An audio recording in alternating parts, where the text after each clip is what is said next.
अस्सलाम वालेकुम स्टूडेंट्स। आज की इस वीडियो में हम ने स्कूल लीडर के लिए जो बायो का पोर्शन के एमसीक्यू स्टार्ट किए हैं उसमें से एंजाइम से रिलेटेड एमसीक्यूज़ को डिस्कस करेंगे।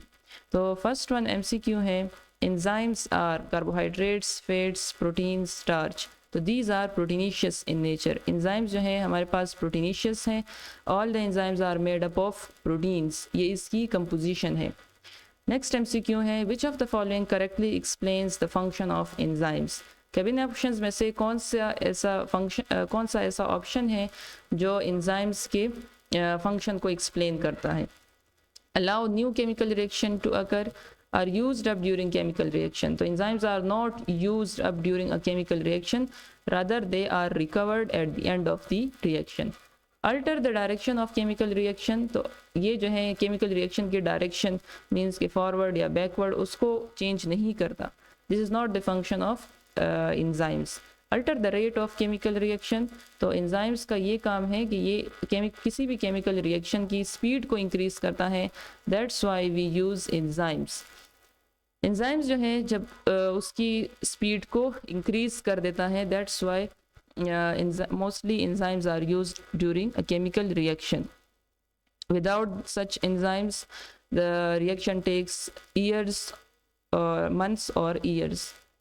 नेक्स्ट एमसीक्यू है MCQ number 3, which of the following describes the enzyme. केबिन ऑप्शंस में से कौन सा ऐसा ऑप्शन है जो एंजाइम को डिस्क्राइब कर रहा है. All parts of enzyme molecule take part in reaction. तो सारा जो एंजाइम है वो रिएक्शन में यूज़ नहीं होता, पार्टिसिपेट नहीं करता. स्पेसिफिक साइट एंजाइम की सिर्फ यूज़ होती हैं, वो कंट्रीब्यूट करता है during a chemical reaction, and this specific site is known as active site. Enzymes lower the activation energy of reaction. An enzyme can act upon any kind of substrate. enzyme जो है हर तरह के substrate पर act नहीं करता. enzyme specificity, a specific type of enzymes will only act on specific type of substrates. तो सारे जो enzymes हैं वो सारे substrate पर act नहीं करते, बल्कि specific enzymes जो है वो specific substrates को, specific chemical reactions को proceed करते हैं. They are needed in large quantities. No, they are needed in small quantities. तो इसमें जो करेक्ट ऑप्शन है कि enzymes lower the activation energy of the reaction, और ये वाला करेक्ट ऑप्शन है कि enzymes जो है activation energy is that type of energy which is used to start a chemical reaction. तो ये उसको कम कर देता है और रिएक्शन हमारे पास जल्दी प्रोसीड हो जाता है. नेक्स्ट एमसीक्यू है, which of the following describe the cofactors. Cofactors क्या हैं. Take part in reactions, help enzymes in their activity, increase activation energy, are composed of proteins. तो कोफैक्टर्स जो हैं these are the non proteinaceous part. Enzyme जो है ये हमारे पास प्रोटीनीशियस है, प्रोटीनीशियस इन नेचर है. कोफैक्टर्स जो हैं these are the non proteinaceous part. The non-proteinaceous parts, when they combine with the enzymes, they helps the enzymes in their activity. Next MCQ है MCQ number 5. The coenzymes are proteins, carbohydrates, vitamins, DNA. So these are vitamins in nature. इसकी जो example हैं coenzymes की, these are NAD, FAD, nicotinamide, adenine dinucleotide, flavin adenine dinucleotide. So these are the coenzymes. Next MCQ है MCQ number 6. How does the change in temperature beyond the optimum temperature affect the enzyme or reaction? Optimum temperature ऐसा temperature है कि इस temperature पर maximum reaction होता है. Reaction का जो रेट है वो मैक्सिमम होता है एट दी ऑप्टिमम टेम्परेचर. तो ऑप्टिमम टेम्परेचर के कह रहे हैं कि अगर हम ऑप्टिमम टेम्परेचर के बाद टेम्परेचर को चेंज करेंगे या ज़्यादा करेंगे या कम करेंगे, तो उससे जो है एंजाइम्स का जो रेट है वो अफेक्ट होगा या नहीं होगा. Increase the rate of reaction, decrease the rate of reaction, not affect the rate of reaction, denature the enzyme.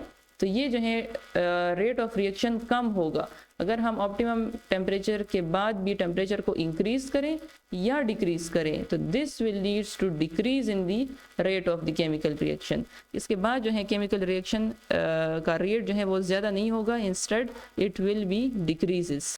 Next MCQ है MCQ number 7, the pH at which the enzyme trypsin works best. हर एक enzyme जो है उसका specific temperature at specific optimum temperature at specific pH वो काम करता है किसी भी केमिकल रिएक्शन में। तो ट्रिप्सिन जो है ऐसा एंजाइम है जो कि न्यूट्रल pH पर काम करता है, ऑलमोस्ट 6.9 और इक्वल टू 7। ये जो है हमारे पास न्यूट्रल pH है और इस पर एंजाइम ट्रिप्सिन काम करता है। अब जिस तरीके से पेप्सिन एंजाइम है, पेप्सिन इन द स्टमक, तो स्टमक का जो इन्वायरमेंट है इट इज़ एसिडिक, लेकिन स्टिल ये यहाँ पर एसिडिक इन्वायरमेंट में काम करता है। तो यहाँ पर जो इसका pH है वो एसिडिक है। अगर उसको हम बेसिक की तरफ, अल्कलाइन की तरफ या न्यूट्रल की तरफ लेके आएंगे तो वो फिर काम नहीं करेगा। तो यही पेप्सिन जो है ये स्टमक में एसिडिक इन्वायरमेंट में अपना फंक्शन परफॉर्म करता है।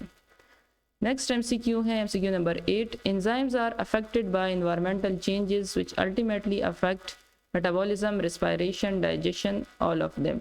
तो ये सारे जितने भी प्रोसेसेस हैं these are carried out through the action of enzymes. तो अगर एंजाइम्स जो हैं उसको environmental changes means temperature, pH उसको वो अफेक्ट करते हैं तो अल्टीमेटली ये वाले प्रोसेसेस मेटाबॉलिज्म, रेस्पिरेशन, डाइजेशन ये भी अफेक्ट होंगे।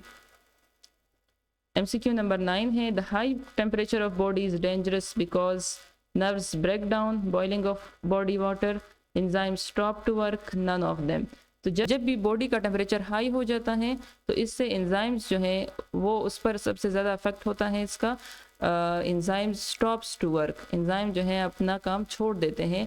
तो ये सारे प्रोसेसेस जो मेटाबॉलिज्म, डाइजेशन, रेस्पिरेशन ये सारी नहीं होंगी and this is the dangerous state of the body. This is the end of this video.